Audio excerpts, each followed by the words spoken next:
It's 9:34, and coming out is often a tough experience for so many LGBTQ plus people. But it can also be a time of uncertainty for parents and family members, whether they are familiar with LGBTQ issues or not. WESH News' Jesse Pagan introduces us to PFLAG, a nonprofit trying to bridge those gaps across the nation and right here in Central Florida.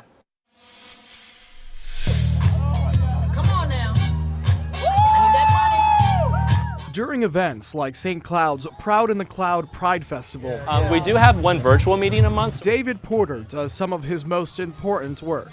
And we're here doing outreach, advocacy, support, education for the LGBTQ community. David is president of the Greater Orlando chapter of PFLAG, also known as the Parents, Families, and Friends of Lesbians and Gays.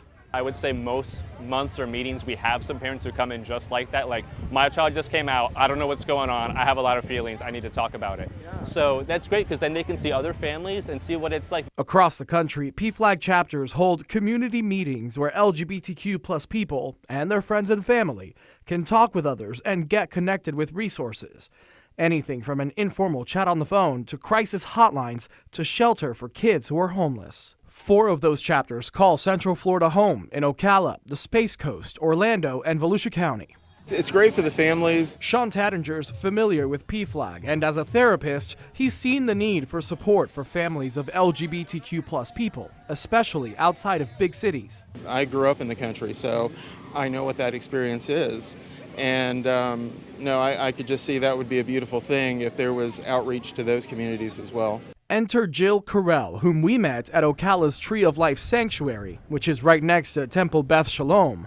We had in our church 2 dynamic people who wanted to start a PFLAG chapter here in Ocala, a dynamic lesbian and a dynamic ally. Jill is president of PFLAG's Ocala chapter, rising from treasurer after her fellow founding members left the area. There was some divine choreography that went on that pushed me into the spot because I never would have wanted it, sought it, tried for it, but it landed in my lap. She's a former interfaith minister and self-proclaimed flower child, but it's her personal story leading her to counsel from the heart and with experience. My son Kelly has been on the cover of Outfront magazine in Colorado twice. Kelly is a trans man who started his transition about 20 years ago. That's when Jill learned about PFLAG's chapter in Philadelphia, where she lived at the time, and called for help. And it really saved my life and saved the relationship that I have with my kid, who has now been my son longer than they were my daughter. That's an experience board member Rodney Harper hopes more people in Ocala can have. There's not a lot of resources in Ocala that are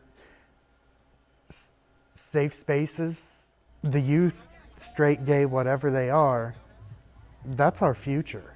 Which is why he and Jill are fanning what they call a low flame of support, starting to burn in a place built for people to flock together. Jesse Pagan, WESH 2 News. Several of the PFLAG chapters in Central Florida hold monthly meetings, which people can join virtually. Just go to WESH.com to get connected or to find your local chapter.